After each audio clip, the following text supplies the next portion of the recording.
Welcome to Note Club, the podcast that's like a book club for people who think that books don't reward them enough for being good at them. I'm Chad Ruthermans. And I'm Andy Kinnick. And today, we're going to be talking about Heavy Rain. But first, if you could give us a like or a rating, it would be greatly appreciated.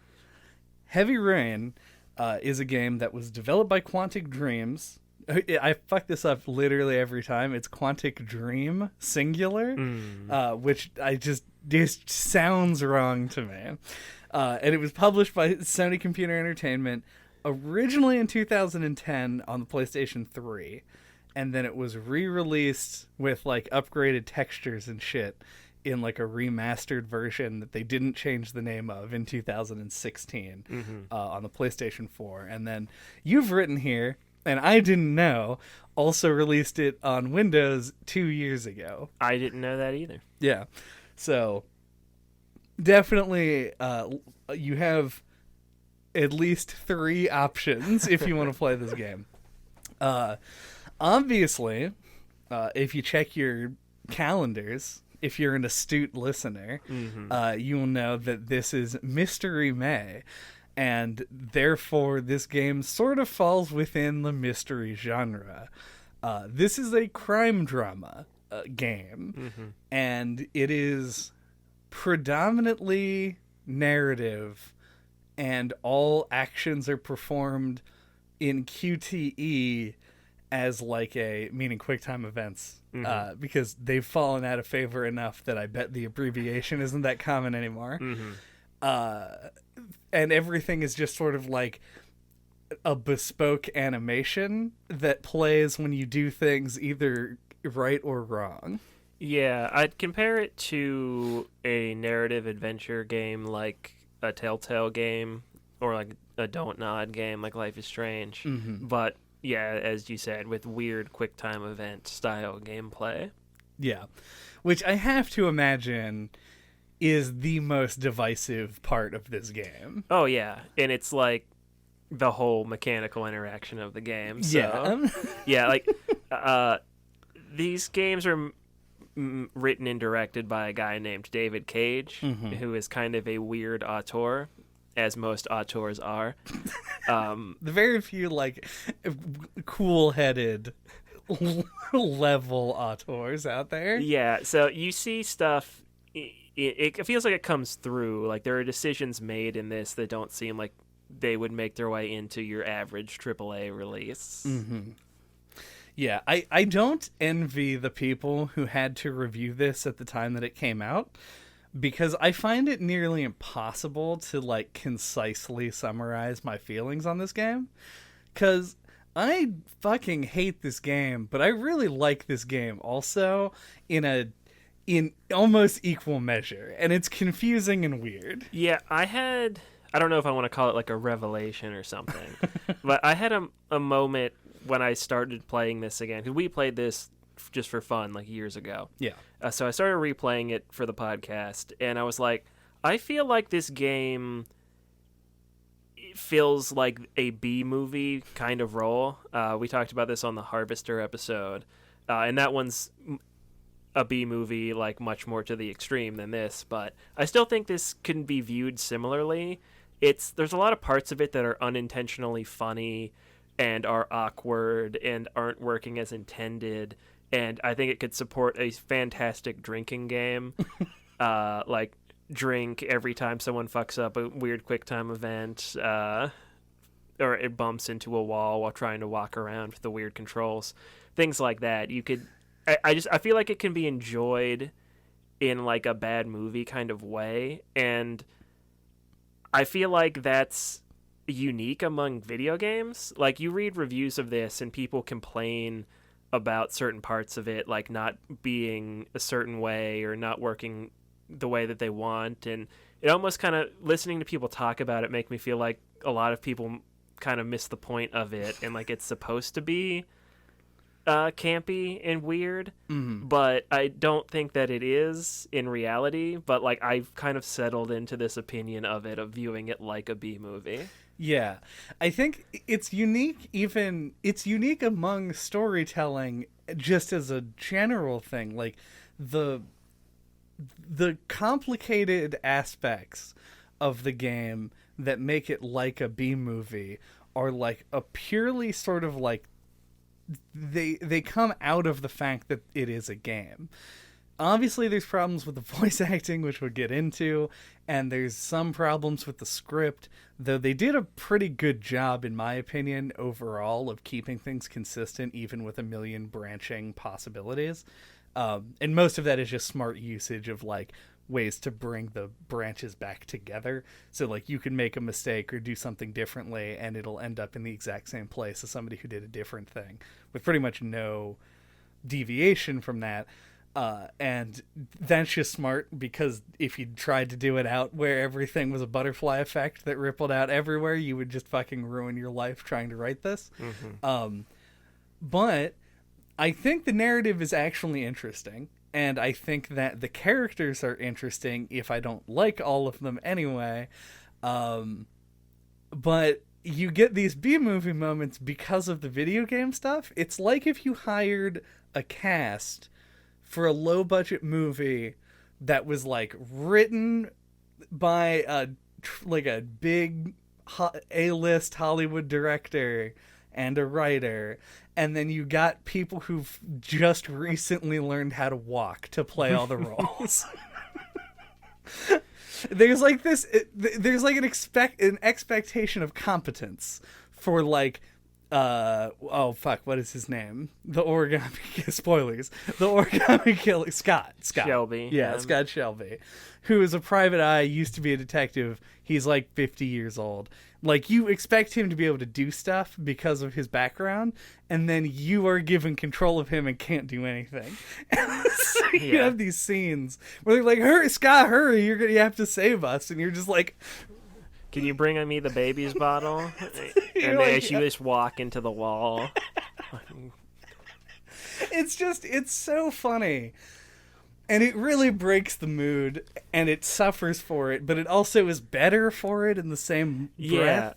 Like, I don't necessarily think it's that the voice acting itself is terrible, so much as it's more like the direction, is my guess anyway. I could be wrong.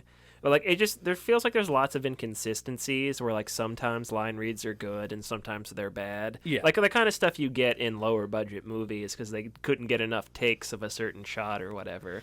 Ethan also does dip between, like, three different accents at any given time. Ethan, is all over the map sometimes. And, like, so you get some traditionally, like, B-movie style humor out of that.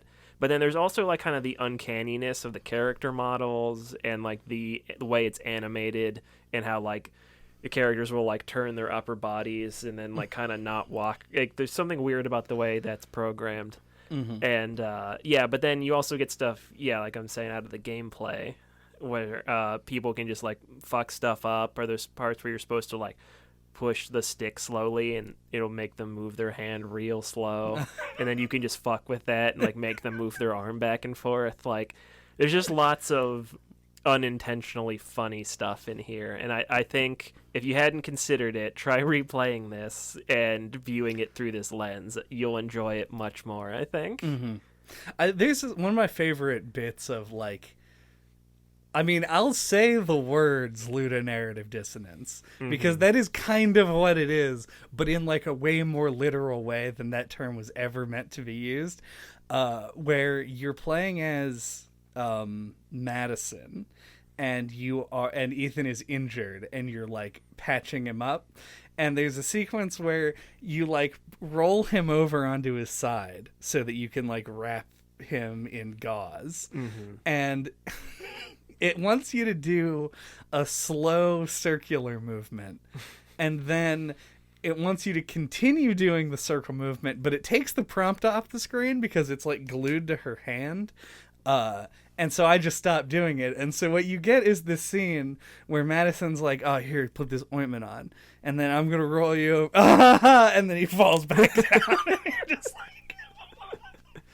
like, what the fuck happened? Like, because I didn't even know I was doing it wrong. It was just like Ethan just dead fished her. Yeah, like, sometimes it happens completely unintentionally too. Yeah, you don't even have to fuck with it. Yeah, it's so goofy, and it is and that's, I think, why we Because, like, I don't think it's an exaggeration to say that we loved this game when we first played it. Oh, yeah. And it was because it was so fucking enjoyable to just sit there and drink a 6-pack and be like, what the fuck is going on? Yeah, and I think you said it earlier, but, like, yeah, like, it's a solid murder mystery, too. Like, the story isn't bad. Mm-hmm. It's just, like, there's lots of details in here that are, like, goofy and all over the place.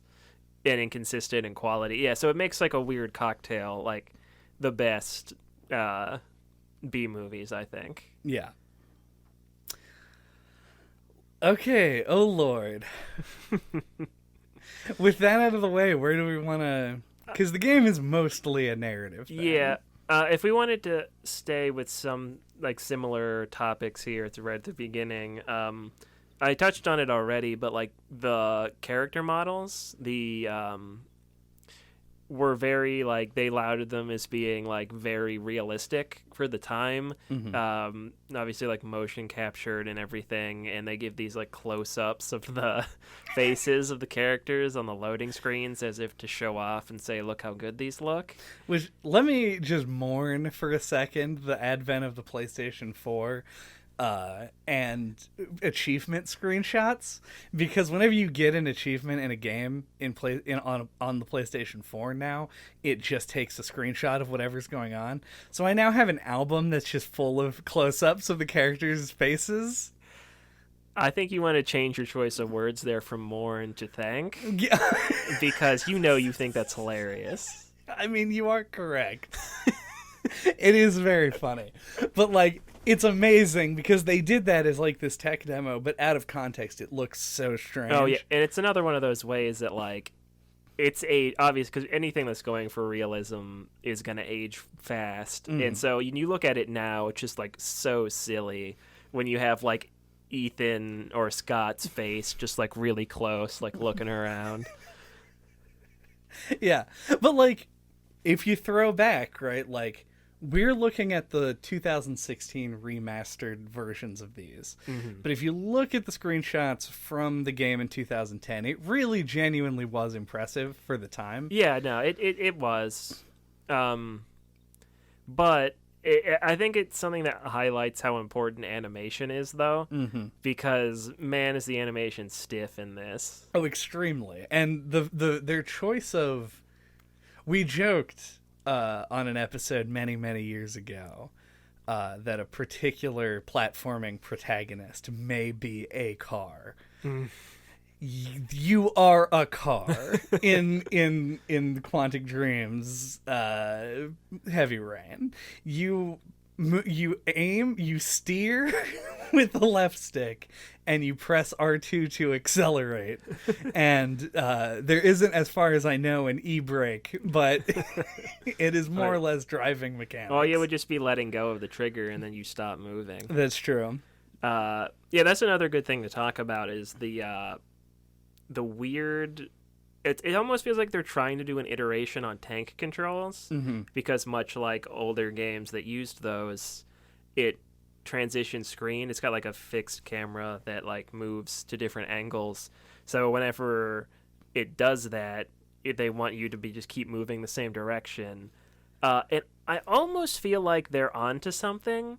Like, because I think it does feel a little bit like smoother, at least for me, who never got used to tank controls. Like, Right. It helps me switch my brain over to a different mode. Like when I'm holding in R2, like, okay, now I'm in weird walk mode. It's more palatable to me that way, but it's just programmed real weird, or it's tied to the animations in such a weird way that, like, I remember when we were playing this together for the first time, like, I played first, and when I handed it off to you, you were like, how the fuck do you move? It's very confusing. Yeah. And, like, you want to I want to hold the stick in the direction that I want to be moving in while I'm holding R2. So I get this, like, dual... So it doesn't solve the problem of the camera angles for me because I'm also holding the stick, like, unconsciously. Mm-hmm. My whole point for bringing it up was that I feel like a lot of the stiff animations are very evident when you're moving around. Oh, yeah. It looks like all the characters are just tied to like a 2x4 like up their back, and like they cannot bend in any way. Part of the reason that I liked Scott Shelby's chapters a lot is because like every time that you have a conversation with him, there's somewhere where he can like lean and hang out. Oh yeah, like he'll like lean against the wall or like against a dresser or something. A desk. Yeah, and it just makes it look so much more natural to not have him standing fucking stock straight. Yep. It's almost like if you go back and watch Batman 1989, where he can't turn his head. Oh, because of the suit, he has to like move his body. That's how people move in this. Yeah. The one part where I feel like it's unavoidable, because I think that the walking animations were avoidable and they just didn't avoid it, is in the Quicktime event animations, which also read pretty stiff most of the time. But like, I don't know how you do this style of play and make the animation smooth, because like you have to map it in some sense. They had to stitch together. Yeah, and it just seems like it would be really hard to do it. Yeah, animation like technology's come a long way since this came out initially. Like there are a lot of like specific like software. I don't know if they're plugins or like different advancements in the technology that like blend animations now, and so doing something like this would probably like look so much better on with like modern technology. Note that we did not choose to play Detroit Become Human because we didn't want to. We wanted to play this game. We wanted to talk about fun. this one. Yeah. But I'm sure that the animation looks smoother if it even still controls in a similar way. I honestly know nothing about it. No, me neither. But yeah, it is weird, and it makes the scenes play out in kind of a strange way. You can see the seams. Yeah. I love, though, the dialogue scenes where you don't have to move all around. I think those end up looking pretty good most of the time. Yeah, this game has its moments. Whereas, yeah, whenever you're moving around or in the action sequences, there's a lot of, like, things happening. The dedicated action sequences, though, I think look better. They use a lot of that. There's like a button combination thing where you have to hold down a button and then another button comes on. You have to press that one. This is like the one QTE in the game that I find like genuinely fun to do, because it's like playing a very small version of Twister where you're like, oh, how do I hit that? So you like lean your pinky over to hit the R2 trigger or something. And it's just like there's entertainment value to that to me, but that animation also just lets them just play an animation at regular speed. Yeah, it goes a little slower too, because you're like, as you hold down the button, they move a little bit more. Yeah. Yeah, and you get there on the final confrontation with the origami killer. He's chasing you, and there's a part where you have to like mash two buttons, and I got Kingdom Hearts 2 flashbacks because in the final boss of Kingdom Hearts 2, there's a part where you have to mash the X and the triangle button, and the easiest way, at least I think so, to do that is to turn the controller sideways and use both your thumbs. And like I had like a moment like that in this where like I had to mash two buttons in. It was the similar orientation where I turned it, and I don't know. I just think that's fun when you have to like, you don't have to, but like you can just actually turn the controller in your hands and hold it different. Yeah, like that's kind of cool. That feels like there's Kojima style stuff you could do with that. Where you actually force, especially with gyroscopes in the controllers now, like you could force the player to hold the controller upside down for something. Yeah, like I think there's an idea there. Yeah. I know that whenever it asked me to shake the controller from side to side, I did go into shake weight mode and just like did the jerk off motion with it. Nice. Because otherwise it wouldn't. Travis touchdown. Yeah. Otherwise it wouldn't like register properly for me, but I don't know. I think it's because I like tend to lounge. You do lounge pretty hard. So it'll be like at a diagonal. Yeah, I always just did this. Just one-handed. You know, you're just shaking it one-handed. If you could see us and clipped out the last 30 seconds of conversation, I just go into shake weight mode, and you're like, I just grab one-handed. Travis touchdown. But enough about ejaculate. I'm not going to go for extra points. Jesus Christ. Are we still talking about the look of the game? Is that what we're focused on right now? We can transition into something else. I think that's about... I wanted to shoot one more thing out there. Please do. It's a dumb one, but... I wouldn't have it any other way. You specifically called out in The Last of Us Part 2. When it showed two characters kissing, it looked like two human beings kissing for the first time maybe in video game history. Yeah, it's very hard to animate that kind of like intimate interaction of any kind. And this is like the poster child for when that goes horribly wrong. This felt like a flawless imitation of if you were trying to animate when you made two Barbie dolls kiss, where they just sort of like expressionlessly, without moving their faces, bonk off of each other or like stay an uncomfortable distance away. They don't really like lean on each other or anything. They're just kind of like positioned in space in front of each other. Yep. Because so, that's what it is. Having seen this animation play out, I think once before, there was this great moment where it's Ethan and Madison in the hotel room, and there's a prompt that says kiss or don't kiss. And I was like, don't kiss! Like, just please don't make me watch that again. Oh god, it's very, very funny. But that's the last bit of animation trifling I want to do. Mm-hmm. Do you want to keep talking about like mechanical stuff and then talk about the story like after the break? I think that seems like it would make sense. Okay, so the one like mechanical thing that I think really stands out to me in this. Or at least the thing that I kind of remembered the most is like being interesting and cool is Jaden's FBI magic glove and sunglasses. 'Cause this game is mostly, it's got its like pulpy murder mystery tone going on, but this is almost feels like it's part of that auteur feeling.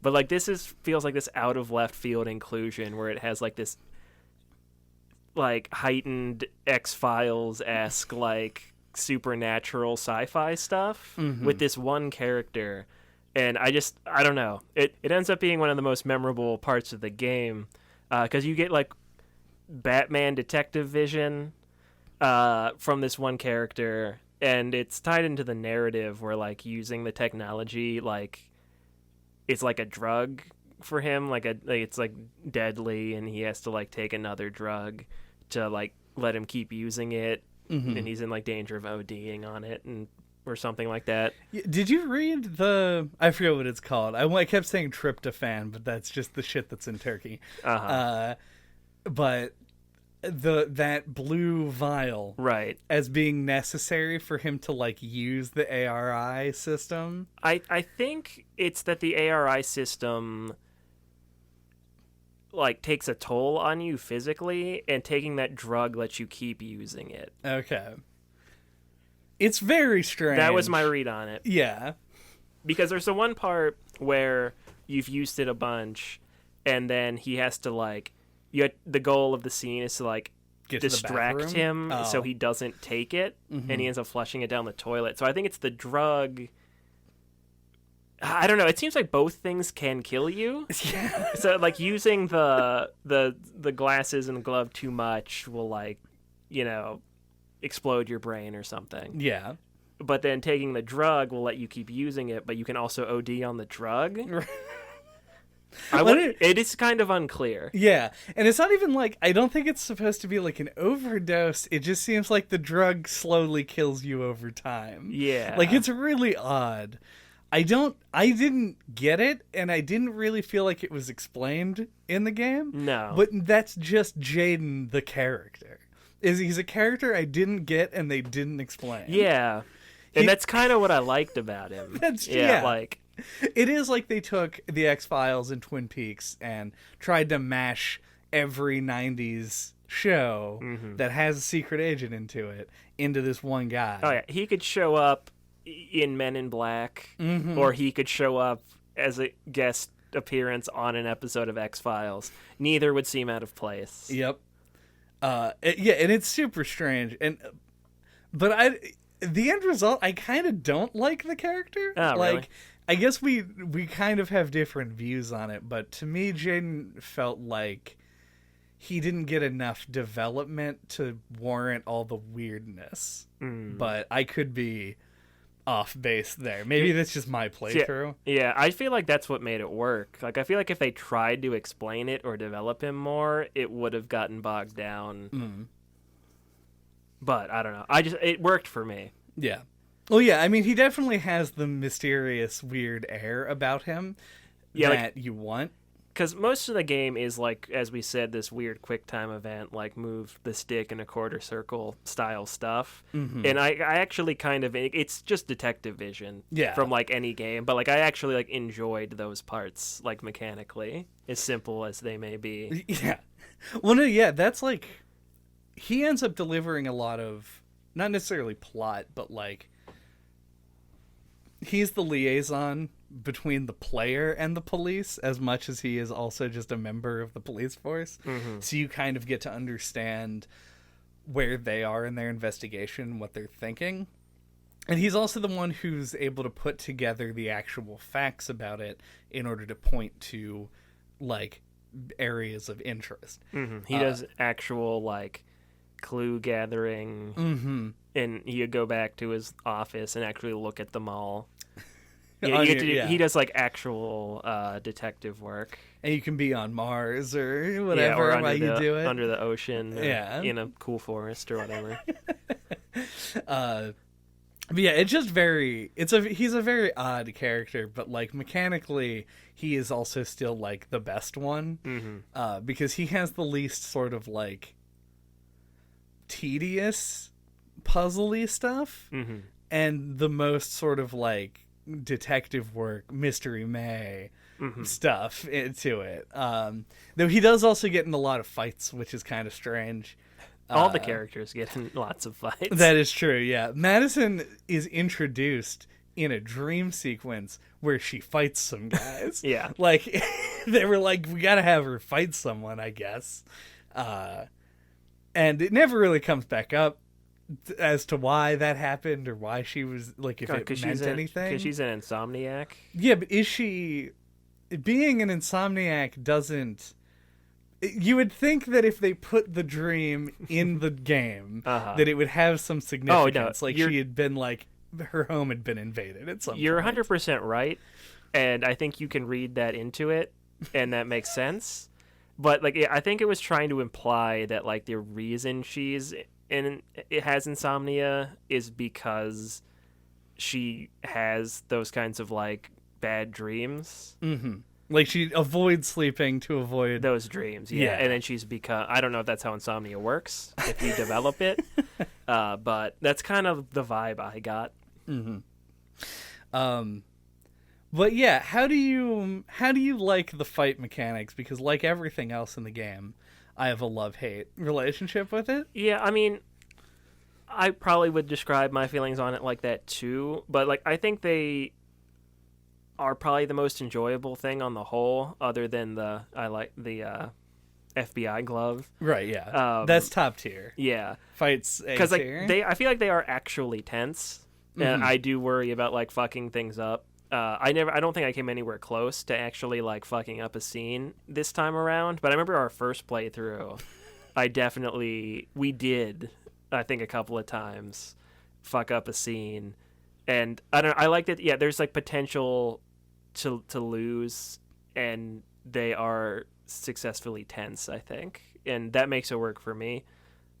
Yeah, I think the fight scenes work the best out of all of the QuickTime event moments that require, like, tension, because the fight scenes are tense visually and also ask you to do things that are clear but of themselves can be difficult to, like, interpret and do in a short period of time. Yeah, and I think they do, or at least I know I played it on quotes hard mode, and it did feel like they tried to put prompts on like a part of the screen that you probably wouldn't be looking at. Like it's not where the action's happening. So like they did kind of try and fuck with you a little bit, which added some challenge. Yeah, well, that's like the one thing that was going to be my bridging moment, but I'll talk about it now. Is that the one thing we will take as an assumption everything that people say that is bad about QuickTime events, just like they are kind of finicky and weird, and they aren't them by themselves a fun thing to do, just press buttons according to what it says on the screen. But add on to the fact that this game offers you a ton of them at the same time, so that there's often multiple right choices and multiple wrong choices. Yeah, when they add decisions, that's definitely like an A+. Yeah, that's a good way of handling R2 QTEs. or L2. Yeah. Huh? Turn steer left or right. And you know, all that is fine, whatever, I don't care. The key thing for me, especially in dialogue is when this is at its worst, is when it'll just make the words real shaky and hard to see. It feels like when you're in combat, if there's like, you could run straight forward, or there's like a desk that you could jump over, and it's over here, and you might not notice it in time, and there's a short window, but if you do, you get a little shortcut, and like something else flashy happens on the screen. That to me makes sense thematically and like is justifiable. Yeah, because like it's testing your reaction time, and in context, it is also like testing the character's reaction time. Like, did they notice the thing? You know? Right. And I like that. I think that's real good. But then it'll be like, I don't know if I've ever been talking to someone and have been like, the garage. Fuck. I meant to say hot air balloons. But it was like hidden behind the other one with a different button prompt, and the text was shaky. So your character, in a seemingly calm and normal situation, will just fuck up and talk about something they didn't mean to, which doesn't feel justifiable because their brain isn't doing a backflip over a car and shooting guns at people. It's just it's just there being a brain thinking about words. Yeah, I think what they're going for is like trying to simulate the idea of like making decisions about like what to say under pressure, which works in some scenes, but not just regular. And I think they try to keep them to more important things, but even then, yeah, like you're not, it's probably like only half the time maybe that you're like actually under pressure to like say something, and if you said the wrong thing it would have negative consequences or something. I feel like what it is for me is like, I'm okay with fucking up an action sequence QuickTime event because I feel like that is a expected thing, and that's the way that the game adds tension. But I think that when you take something that feels so far removed from what's physically on screen, such as your own character's thoughts, I would like that to be clear, otherwise it ends up feeling a little bit unfair. Yeah. And there are QuickTime events in this game that feel unfair anyway, but they are, to me, it is more forgivable than when it's just like, oops. Yeah, because it feels like it's getting into like accessibility issue territory, or like making it hard to read is just not going to be good for certain people who might have vision problems. And already, so you don't want to fuck with that. No, if you can avoid it. And already this game gives a big middle finger to people with motor issues. So, like, you aren't playing this game if you don't have, like, full control of all 10 fingers on your hand. Yeah. So, it's... I said hand singular there. Everyone has 20 fingers, correct? Yeah. Good. Yeah, I don't know. I didn't, basically what it comes down to is I didn't hate it, but I did feel like the game cheated sometimes to like lead you down a path that maybe I want to go down that path. Also, why in the this is so unfucking necessary to talk about. When you're playing hide and seek, it gives you the opportunity to just skip some numbers at a point. Yeah. And it really doesn't seem like it has a purpose other than just like a kid might do it. Exactly. That's the way I've read that. Yeah, and same. But like, I can't imagine that the game is just like, hey, why don't you break some rules? You're just gonna do it. Like, does anyone just count to 20?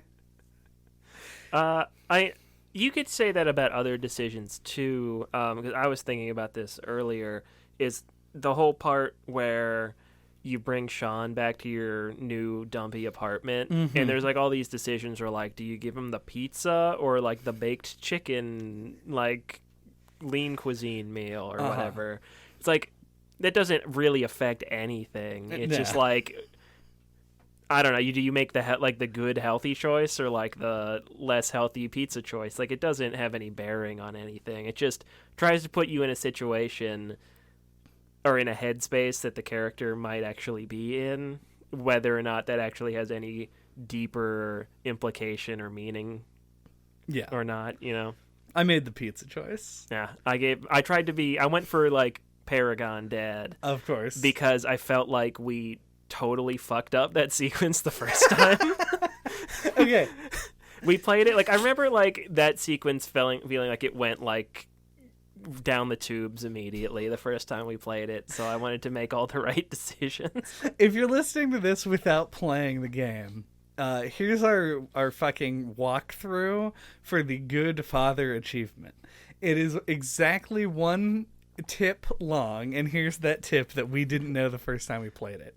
Time moves in this game at supersonic speeds. This is why we fucked it up. I noticed this because we probably were walking around the house exploring it. Yeah, and like, he'll talk to him and he'll be like, let me watch TV for 5 more minutes. 5 minutes in Heavy Rain is like one split second. Like, that, it is no time whatsoever. So you're like, yeah, sure, you can oh fuck, it's 10 p.m. Like, yeah, like, we were trying to play, we were in that like adventure game headspace where like we wanted to just explore the apartment, and what you're supposed to do is just wait on Sean, watch the time, follow the schedule. Exactly. Yeah, it's real dumb. Like, I like the inclusion of the quest. No, yeah, it seemed more interesting when we played it the first time, and we, didn't pick up on that's like what we were supposed to do. And then like the fact that we messed it up made it seem like, oh, like it was like a more challenging thing or something. Because like this time I just did it and I was like, that's it. Like I thought there was more to this because we weren't paying attention the first time. Well, compare contrast with the anxiety sequence from the cat lady, right? So in that game, you are basically destined to fail, and there's not really anything you can do about it. And it furthers the themes of the game for its own reasons. Like, it's presented in a video gamey way in order to draw attention to it.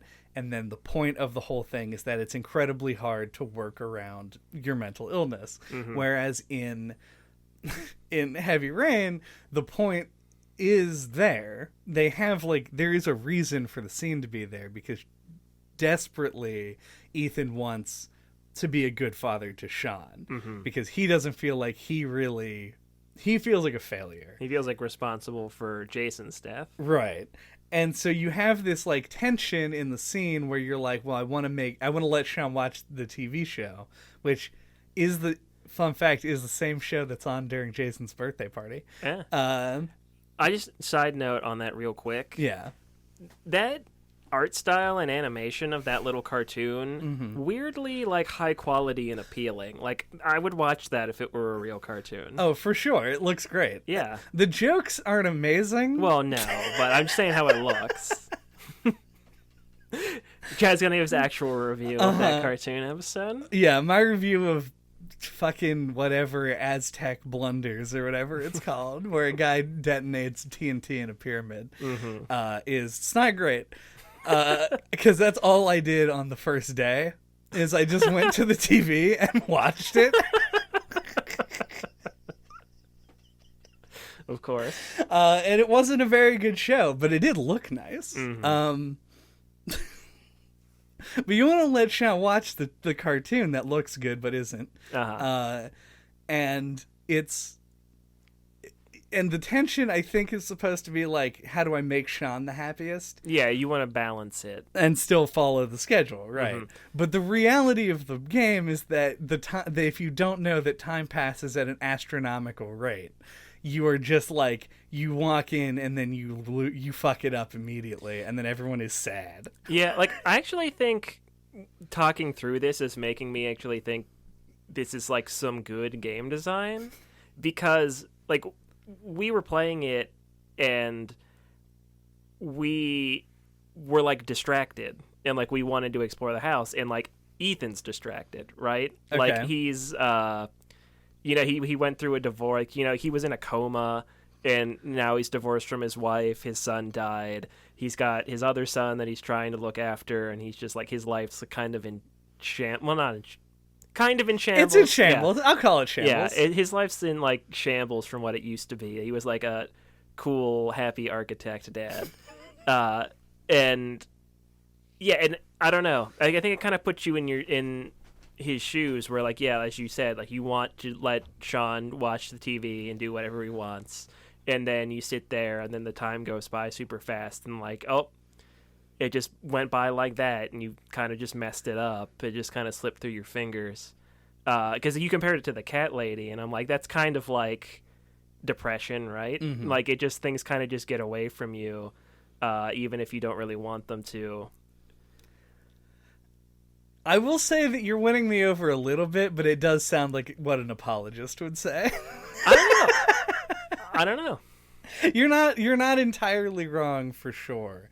I think that there's a strength of... Might be unintentional, but, like, I definitely think it lands that way. There's a strength in the themes and a weakness in performance, I think, is what makes it hard to parse. But if you do go explore, you get to find that teddy bear, Yep. and you can go right back up there, lickety-split, get Sean tucked in, so you can read the horrible letter from the origami killer. The origami killer? The origami killer. How did this game not have a sequence where you fold some origami with, like, the controls?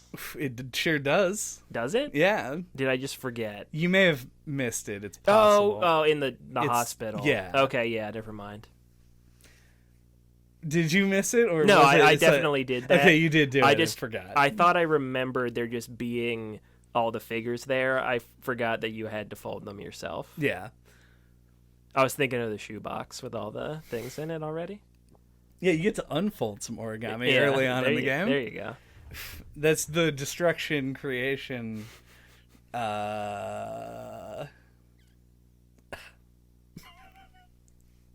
The theme of a father creates a child, and Ethan feels like he destroyed his child. Of course. Is like when he unfolds. And you can choose to romance Madison, who is the one who creates the new origami, which represents Ethan's family. You want to take a break?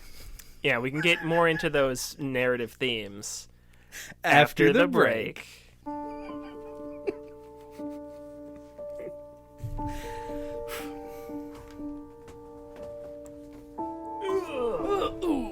Jason.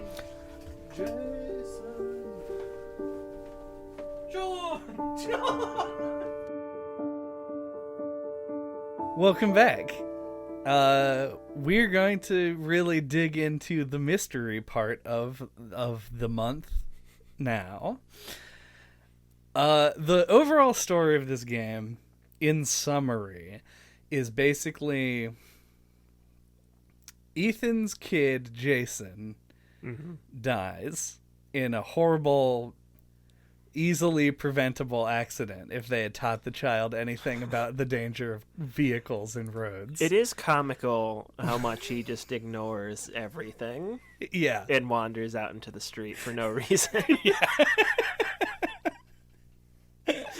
But we look past that and just let the death of his child somehow not be funny, which is weird. And we pick up as in the dumpy apartment that we were just talking about. Uh, Later on, Ethan is shown to have these like blackouts, and during one of these, his other kid, Sean, gets captured by the origami killer. The origami The killer. origami killer, who is a serial killer who has been committing acts of kidnapping and then drowning of children throughout, I think, Boston. It's specifically boys. Okay. Oh, but yes. I thought you meant Boise, Idaho. Specifically Boise, Idaho. Yes, of young boys. And the main thrust of the game is, as Ethan, you are trying to overcome challenges given to you very Saw style by the killer in order to save Sean. And as all the other characters, you were trying to solve the mystery of who the origami killer is. You're investigating it. Yeah. Yeah, and Ethan, for a period of time, thinks that it's his other Fight Club blackout alter ego that's left him these challenges. Yeah, his Tyler Durden, his dark passenger, whatever pop culture reference suits you the best. Negative man. Yeah. Yeah, what the fuck, the negative spirit. Yeah, it doesn't matter. Yeah, I was trying to remember. And the story, I think, plays out pretty well. Ethan, as a character, feels very much like a mechanical vehicle more than everyone else does. Yeah, he feels most like video game protagonist man. Mm-hmm. So while Ethan is definitely the one who you're introduced to as sort of like the protagonist of the game, he ends up being way more of a means to an end than you would think. And I actually like that decision. Yeah. Yeah, he's definitely the least interesting and likable, in my opinion. Mm-hmm. But yeah, no, it makes sense. He's like your character to project onto, which you don't necessarily have to go that route in this kind of game. But like, I agree. I do think it works out.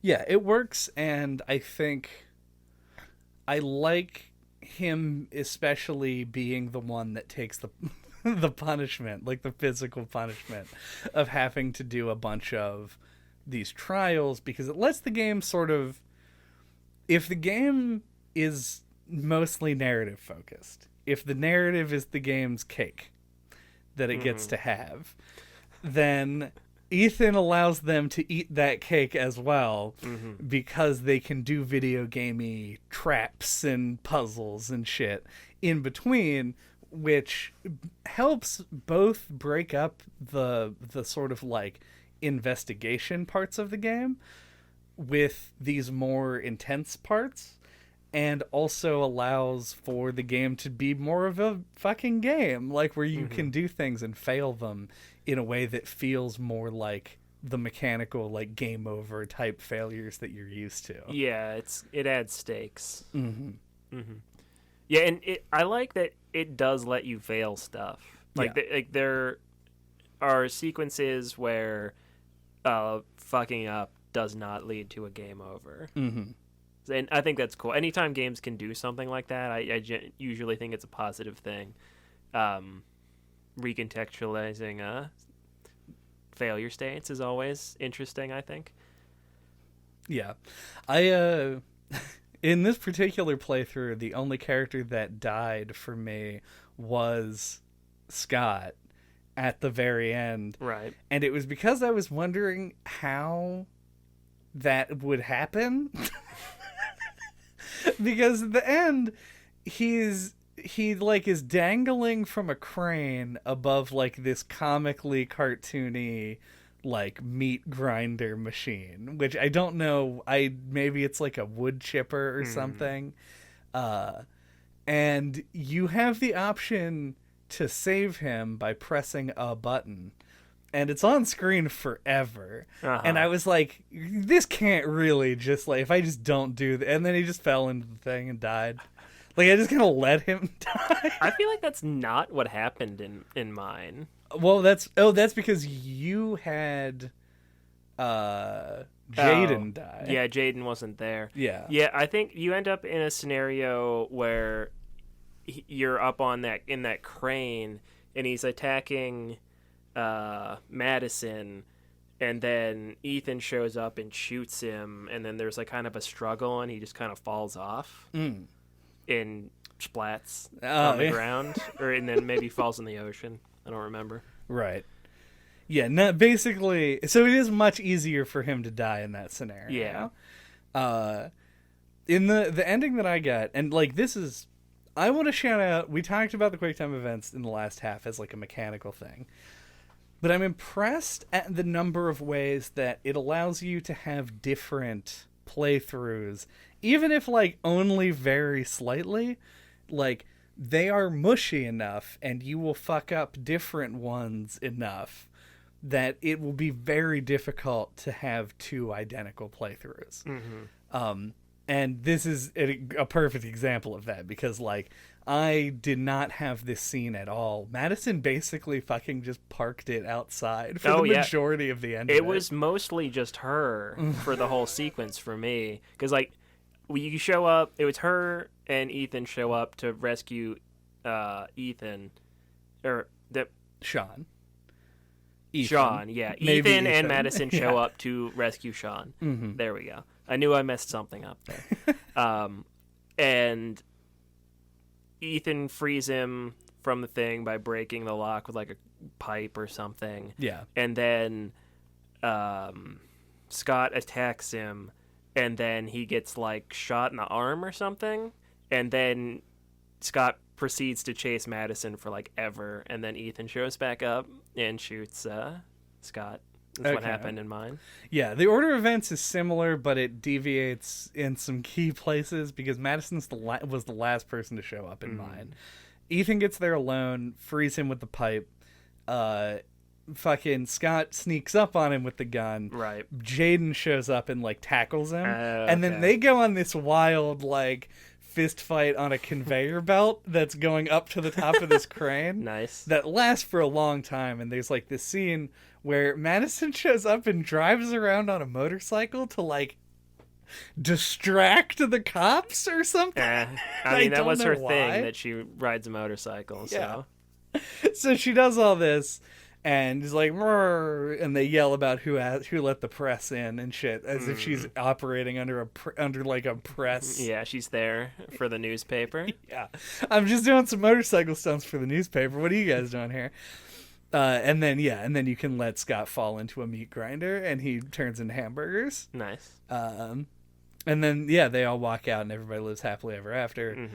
Except Madison, who apparently is like approached by a new like copycat killer while she's doing a book signing. Okay. Yeah, there's some weird shit that happens. Like she does a book signing, and somebody's like, "Hey, can you sign this for Vincent?" And she was like, "Yeah, sure." And he was like, "It's a shame that you didn't have a real adversary." And then she looks up and he's gone. Like, all right. I don't know what. We never got Heavy Rain 2, Return of the Origami Killer. Yeah. And then there's an equally weird sequence where Jaden is, slightly before the book signing sequence, there's a show, like a talk show on air, and she's like being interviewed on it. And then Jaden also is on that show later.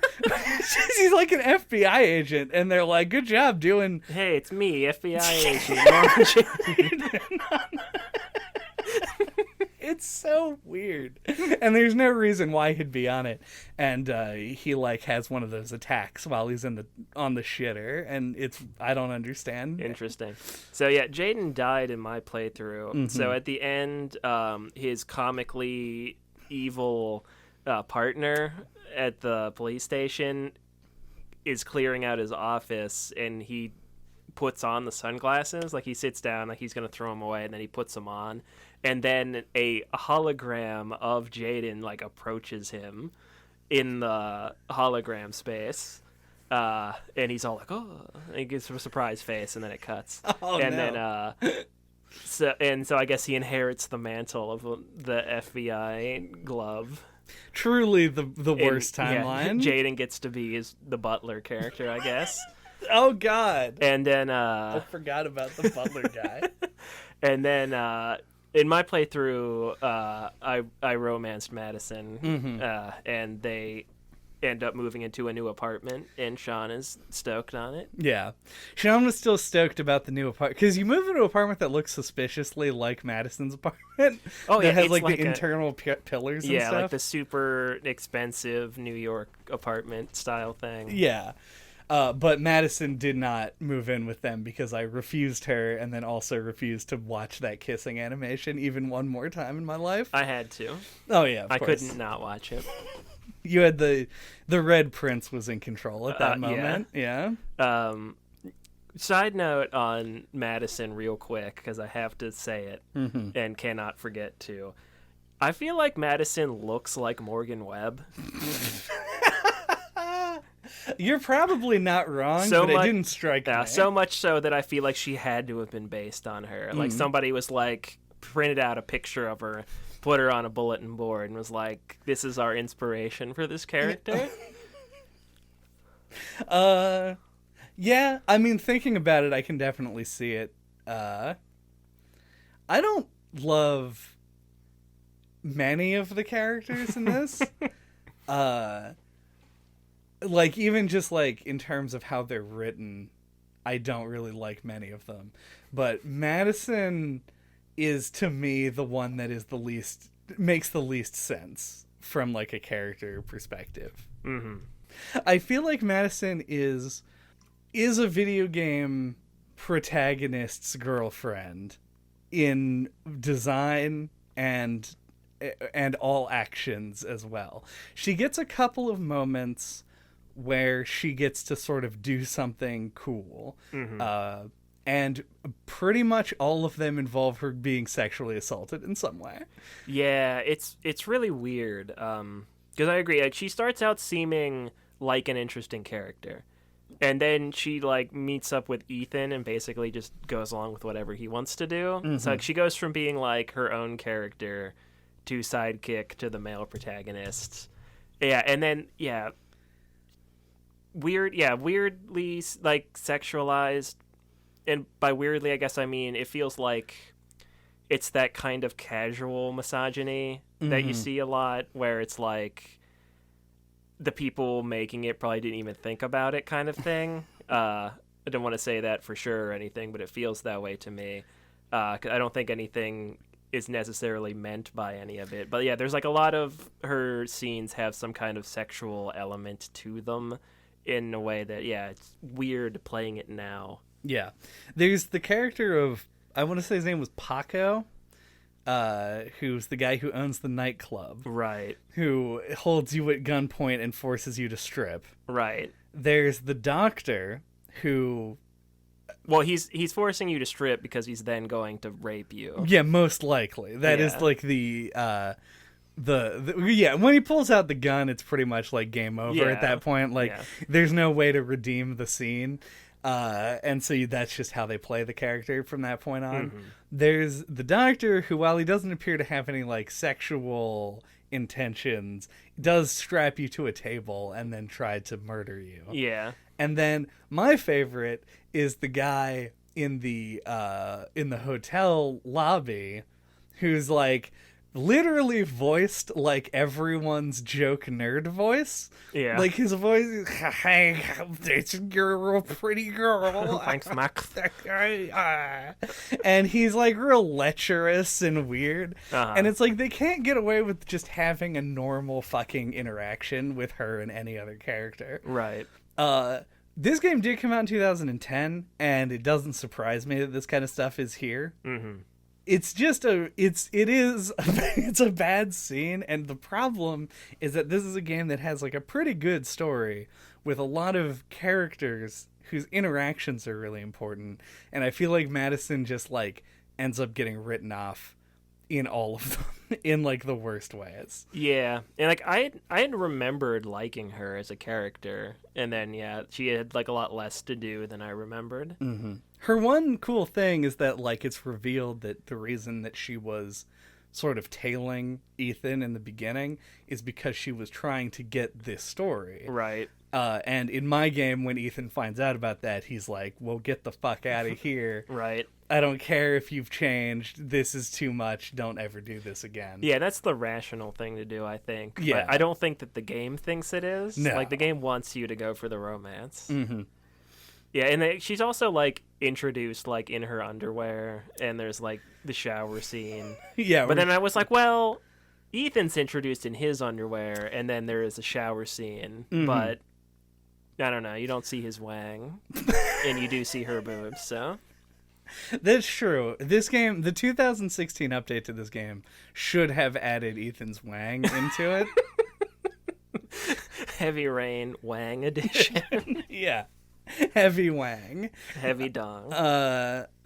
And basically, yeah, I had that thought too and couldn't quite reconcile it in my head, where it's like, why do you show a character showering? And it's like, in this case, it's like because you want it to be like a moment-to-moment recreation of that person's day. Day-to-day life, yeah. Yeah.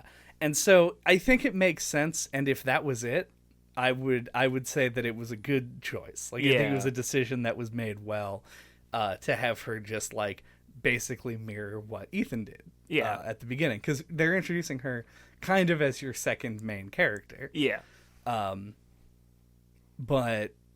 then the game continues, and she ends up in a bathroom at a club tearing her skirt off and applying lots of makeup, because that's what makes women attractive, according to David Cage. Well, it's the context of it is she's trying to appeal to that sleazy guy who's trying to take girls from the club up to his bang room. Yeah. Well, that's not even really... She's trying to, like, get close to him. She wants to be taken up there so she can question him or something. Yeah, she's the one who, like, seeds that idea. Yeah. Mm-hmm.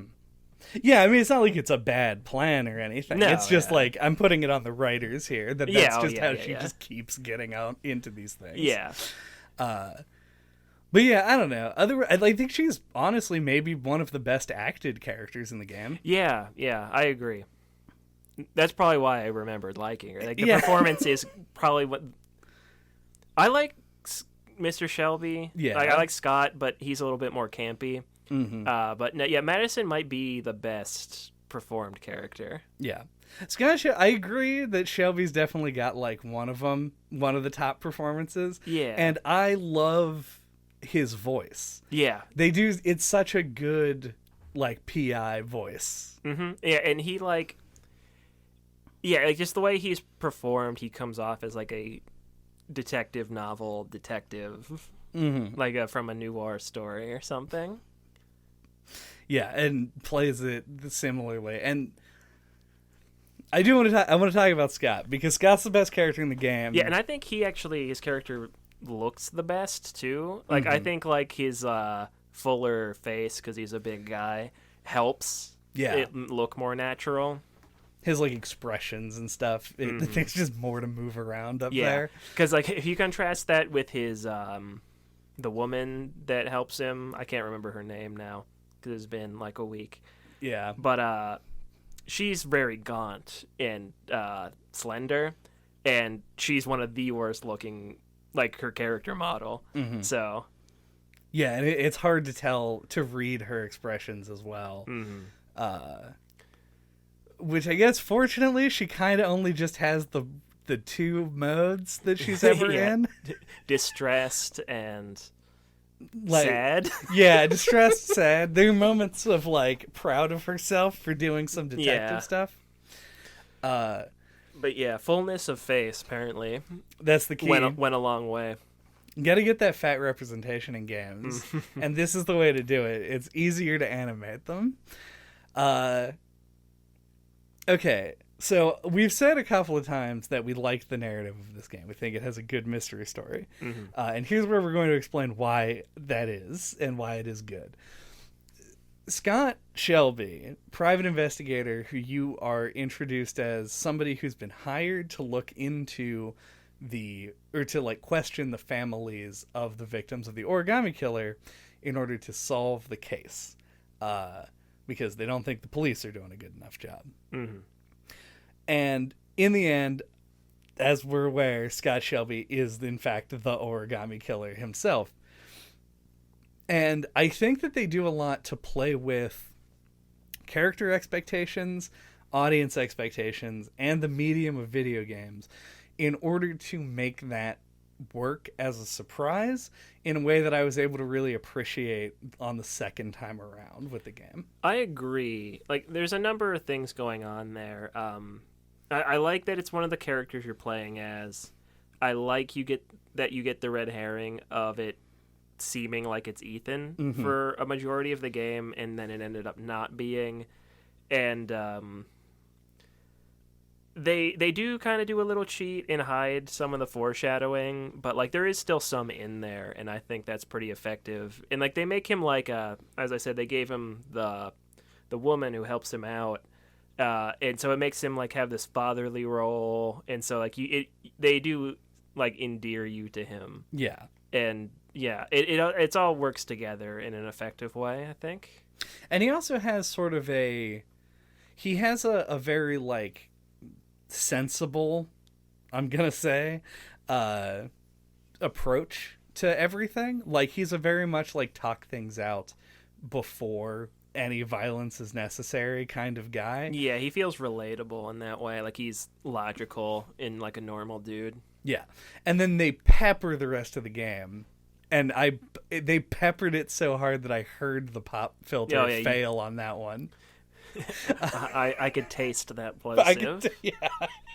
The game with characters that you just don't really like or just seem actively evil. Like the police guy, the lieutenant, whatever, who is just a huge dickhole and like kicks in that guy's door. Yes, relentlessly dickish. Yeah. The bad cop.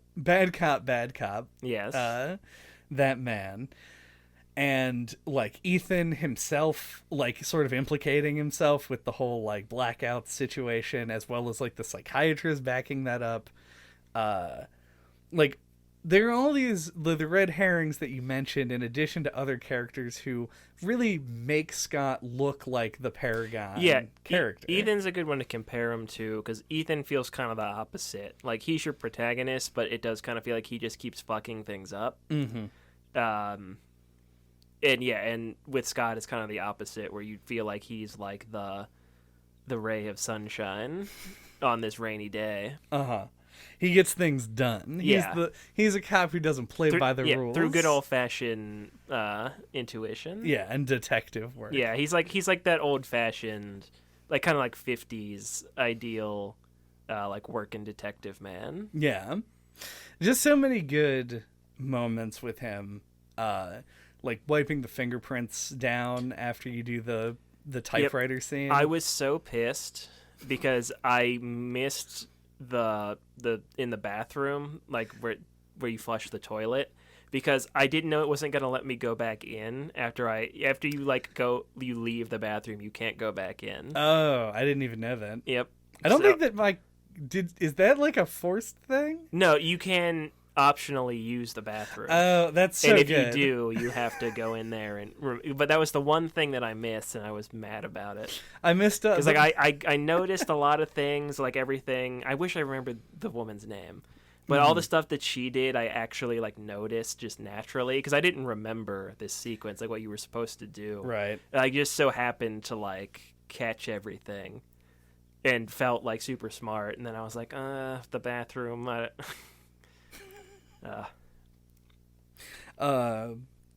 Yeah, and it's a great moment because like it not only is it an interesting sort of like gameplay puzzle where you feel like you're under time pressure and you need to like go through and get everything, and it's like, well, damn it all, if I miss one, I got everything I could think of, but I gotta get out of here in time.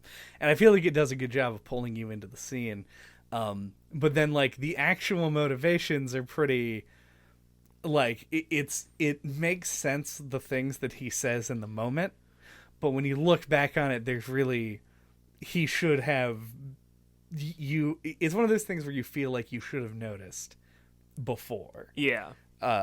When you go through it again. I'm gonna find this woman's name. All right. And it's very important to me for some reason. Lauren. Well, there you go.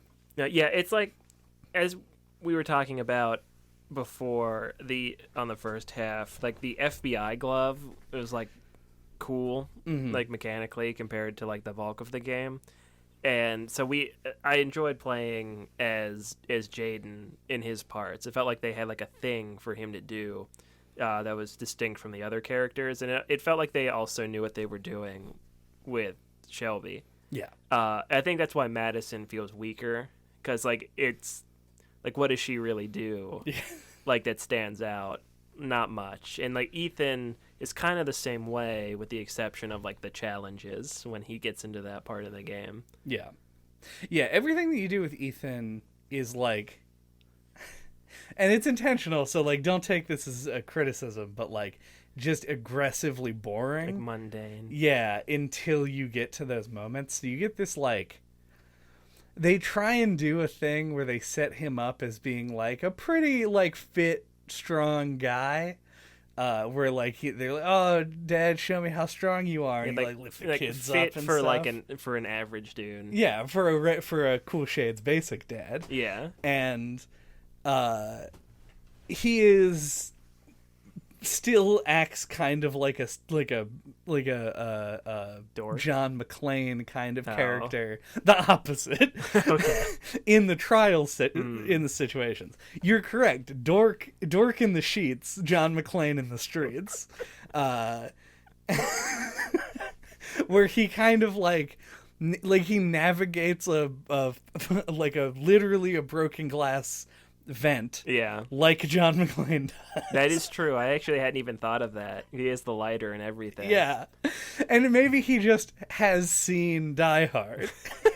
And that's why he thought to do that. Yeah. But like, to me, it's like you have to operate under the understanding that Die Hard probably just like doesn't exist in the Heavy Rain universe. It's just a reference. Yeah, and so like he goes through this thing as like somebody who was a fucking architect before. Yeah. Like it's not, none of that matters set. now. Yeah.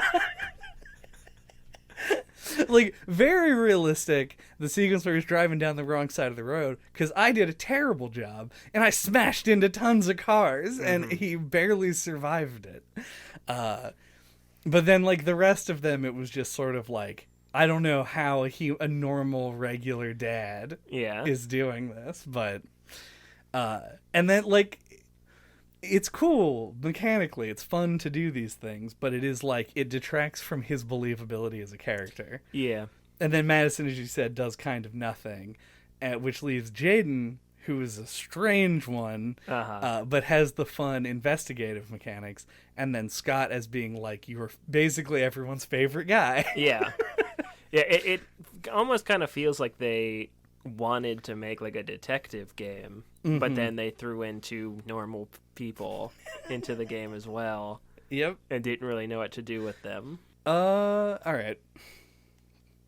I don't know if I have that much more to say. I think that the revelation of who the killer was and the way that it's all set up is why I like the narrative. I think that the game is like pretty well written. I feel like I didn't pay quite enough attention to be able to like call out where things were good and bad, etc. To make an interesting conversation about saying that the writing was pretty good. Yeah, I think the story itself is pretty solid. It's where they try to like expand on stuff because it's a video game. Like, I don't know, like to me, like everything at the beginning, like before Jason gets killed and everything, or you're just at the house, like feels like overly corny and like, I don't know, like when they try to like flesh things out with detail, it feels like it kind of falls on its face a bit. Yeah. But I think like the core story is pretty well written. Yeah. And it is good. Like the story itself like goes places and makes you like it. And so the last thing that I want to kind of go through is the like actual story choice based stuff. And my question is, how ruthless were you in this playthrough?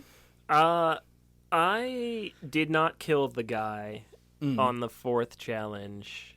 I think it was. Nor did or was that the last one? It's the fourth one. And the last one's one where you're supposed to take the poison to kill yourself. I didn't do that either. So I did the first 3. Navigated the electricity and glass, chopped my pinky off, and I don't remember what the first one does. Oh, that's the drive one, against and drive against the traffic. I did those 3. But yeah, did not kill a dude. Did you? Did Lauren die in your playthrough? No, I saved her. Okay. In the car? I did not. I escaped without her, totally unintentionally. Like, that wasn't a choice. That was just the buttons didn't indicate what I thought they did. And then when that happens, because this didn't happen the first time we played it, so maybe it didn't happen in yours. He just goes on a fucking killing spree and shows up at the rich dude's mansion and guns down like 40 dudes with guns. He just shoots them all to death. That happens in the she lives as well. Oh, okay. You just go there and you just start murdering dudes. Did you give him his heart pills? Yes. I just thought this decision was funny, that it was a thing that could happen. But I went and got his pills and walked away with them to not even give him the opportunity of getting the pills himself. Because I was like, I got the pills and realized that a cutscene did not play where you give the pills to him. And now I was just holding the bottle of pills. And I was like, can I leave? So that happened, and I killed the guy.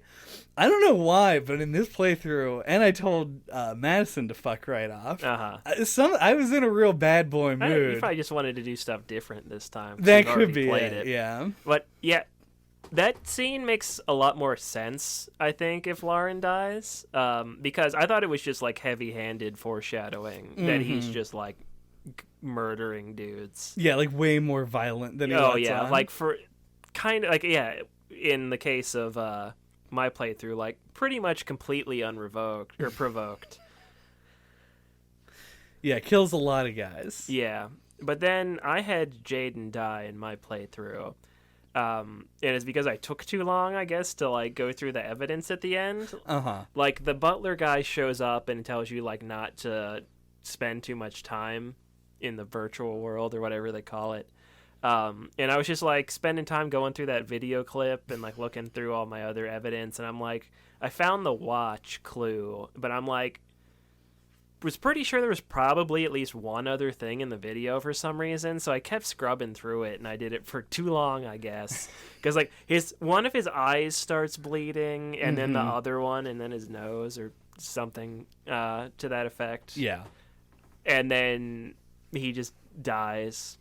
I wonder if you take the drug in the sequences where there's an option, if it gives you more time in that. That might be the case. But I didn't do that. But I also think that I may have been playing on a different difficulty setting. As was revealed, I didn't know that there was a difficulty selection. Yeah. So, yeah, I thought that it felt, even though I was warned not to stay in there too long, it did, and the blood was a clue. It still felt like, I don't know, not unfair, but like it still felt like it happened when I wasn't expecting it. Yeah, if you think about like Jaden's life up to this point, like there wasn't even like, it felt like there should have been some kind of little like Quicktime event or something where you like try to take him off, but then you can't, like at least like some kind of ceremony. Like he just croaks. Yeah. In a way that it is unclear if he actually is dead or just passed out as well. Exactly, yeah, it's weird. Yeah. And like, what, 2 hours of game prior to that, you were just like in a fucking fist fight with a giant dude and then almost thrown into a car crusher? Yeah. And it's like, and that's the way he dies? Well, yeah, and earlier in the game, like, you are able to access that cool hologram office, and you can spend as much time as you want in it then. It doesn't kill you at all. Yeah. Yeah, it's real strange. So yeah, that was the only death that I had. I was a little bit sour about it. Yeah. Yeah, it's a bummer. For sure. Though also, I kind of wanted Jaden to die, because I kind of shot that guy the religious guy Oh in his yeah. apartment. Just on a reaction, You were basically. in a Bad Boy movie. Yeah. Well, I didn't intentionally shoot the guy. They did the thing where he pulls the crucifix out, and I shot when he went for whatever he had. And when that happened, Jaden just would not stop bitching about it. And he was just a real sad man for a long time. I was like, boy, maybe I should have let you get crushed in the car crash. But yeah, and that's an instance where I feel like the game is being extremely forgiving, because like you have like 8 seconds and they want you to break out of handcuffs and like kick a door open and then climb out of a sideways car door while it's being crushed by a car crusher. And you can pretty much just like dick around for a while on that, and it doesn't make any sense how he gets out of that in a very Houdini style. Yeah. It's that easier difficulty, man. It is, yeah. No, I do like that it lets characters die. Like, I don't know if I already said this or not, but I feel like that's rare. That you like something like this that has like 4 protagonists will just let one of the characters die and the game just continues. Yeah, I agree. I think that's probably one of my favorite mechanical elements of it, is the fact that failure doesn't end the game. It's not as novel anymore, but it certainly was at the time, and I think it deserves to be like held up for that. It still feels unique. Like, I still feel like most games don't do some like I can't think of many games that do something like this even still. Yeah. Well, on that note, do we have forensic thoughts? My forensic thoughts are I'm a sucker for murder mysteries. They're just very entertaining to me. I like a good whodunit. And as we said, this is like a pretty solid murder mystery story. It does, I think, successfully lean into the medium too, to pull off like the twist of like who the killer is in a way that works. If I would have only played like the first third of this game and then walked away from it, and then you would have asked me like if I thought the reveal of who the killer was would have been handled well, I probably would have said no. I feel like it pulls off, I think, its narrative goals surprisingly well, given how, as we've discussed, this game can have like a B-movie feel. It can have some bad line delivery. It can have like a whole bunch of janky, goofy stuff happening. But I do think it pulls its narrative off surprisingly well. So I definitely want to give it credit for that. But that being said, I think, enjoy this movie, I enjoy this game a lot because I'm able to enjoy it like through that lens of like watching a bad movie. I joked about it, like you could do a drinking game for this, and I kind of want to sit down and make one because I think this would be very fun to play with your friends, and to drink along to like you would a bad movie. Yeah, there's a lot of jank in here, and I can definitely see why a lot of people don't like David Cage and probably wouldn't like this game, but it's very, I don't know if I'd say up my alley, but something I can easily appreciate. Like it's so like this game has lots of flaws, but it is so easy for me to look past them because of the stuff that is here for me to like. I like a lot, whether it's in a way it's intended to be enjoyed or not, you know. So this is a very, very weird auteur-driven product, and I don't know. Yeah, it clicks with me. It lands. I really enjoy it. Yeah. I honestly don't feel that differently. I think that the game is very much a delivery vehicle for its narrative, and there's even an achievement that pops up like halfway through the game that's just called "Thank you for supporting interactive drama." And obviously that was their thought process. Like, this is, what if there was a story and you just could do stuff in it.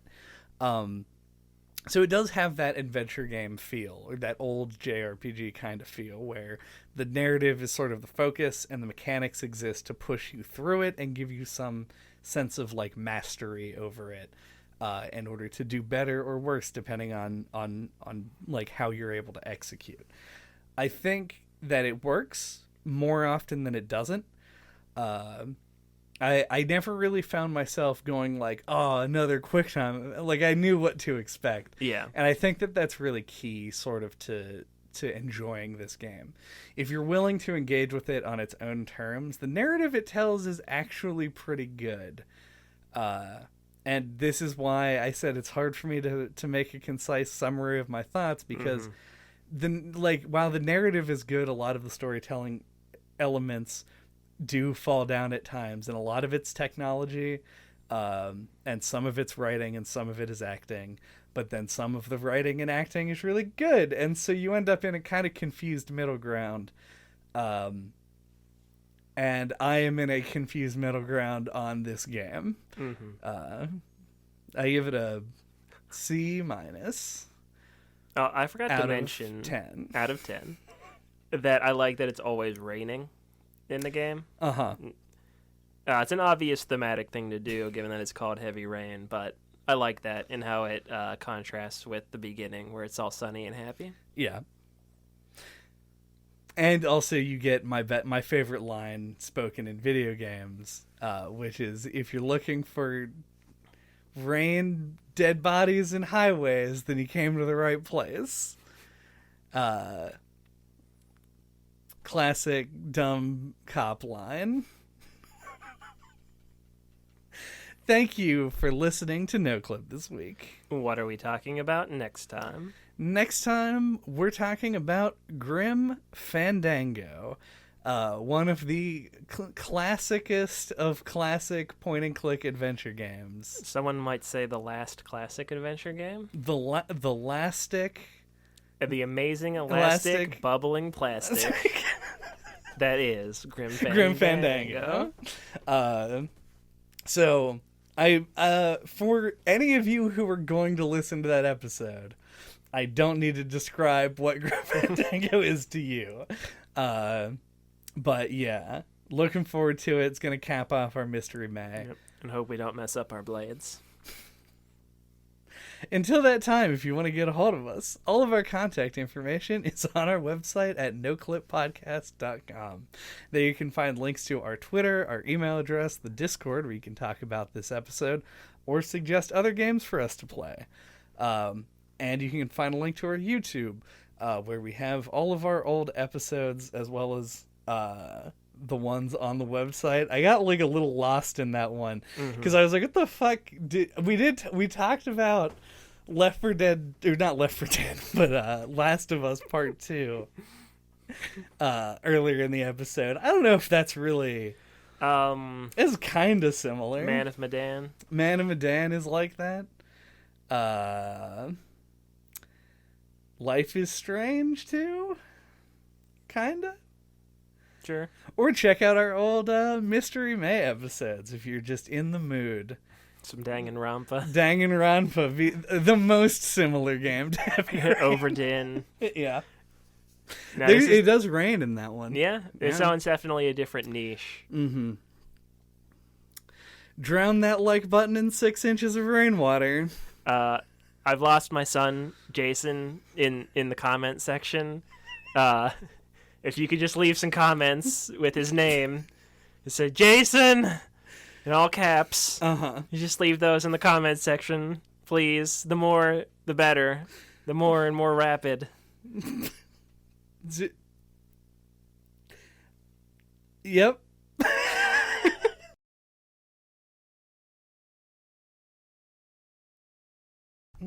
He's got a red balloon. He did have that red balloon, and they do the stupid... There's just like another kid with a red balloon. That clown made 2 sales that day. And they both had the same balloon.